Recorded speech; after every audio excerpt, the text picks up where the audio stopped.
சூறை மீனை பத்தி தெரியுமா? டியூனா ஃபிஷ் அப்படின்ற ஃபிஷ், அது கடல்ல 75 கிலோமீட்டர் வேகத்துல வேகமாக நீந்தக்கூடியது. டியூனா ஃபிஷ் டின்ல போட்டு பார்த்துருப்பீங்க.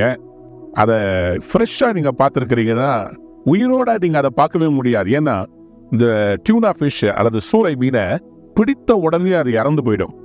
அது மட்டும் இல்லைங்க, இது கடல்ல நீந்திக்கிட்டே இருக்கும்போது இது நின்று தூங்குச்சுன்னு வச்சுக்கோங்களேன், அது இறந்து போயிடும். ஏன்னா இந்த டியூனா ஃபிஷ் ஒரு வகையான ஒரு பிரீதிங் சிஸ்டம் அதற்கு கொடுக்கப்பட்டிருக்குது. அது என்ன பிரீதிங் சிஸ்டம் சொல்லி பாத்தீங்கன்னா, ராம் வென்டிலேஷன் சொல்லி, அது ஒரு ஃபார்ம் ஆஃப் வென்டிலேஷன்.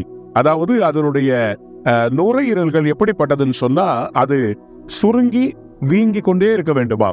ஆகவே கண்டினியூஸா அப்படி பண்ணாம அது தன்னுடைய சரீரத்தை நிறுத்தி விட்டா அது உடனே இறந்து போய்விடுமா. ஆகவேதான் இந்த சூறை மீனை பிடிச்ச உடனேயே அவங்க உடனே அதை பதப்படுத்தி அதை குளிர் செய்து விடுவார்கள். இல்லவிட்டால் அது மரித்து விடும்.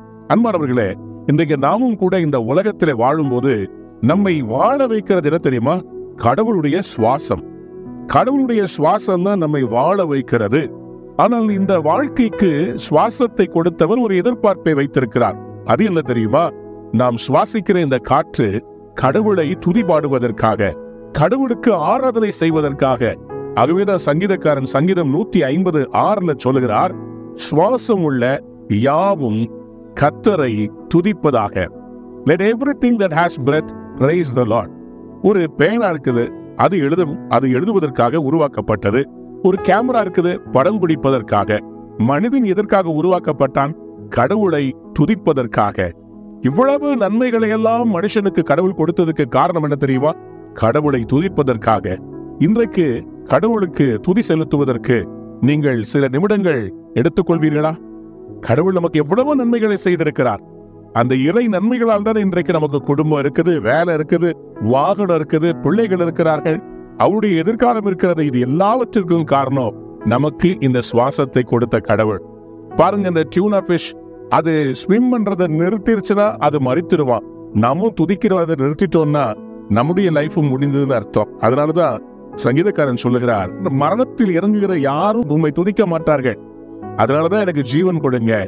அவர் வியாதி படுக்கையில கேட்கிறாரு, ஆண்டவரே நான் செத்துட்டா உங்களை துதிக்க முடியாது, ஆகவே உங்களுடைய சுவாசத்தை கொடுத்து என்னை குணமாக்குங்க.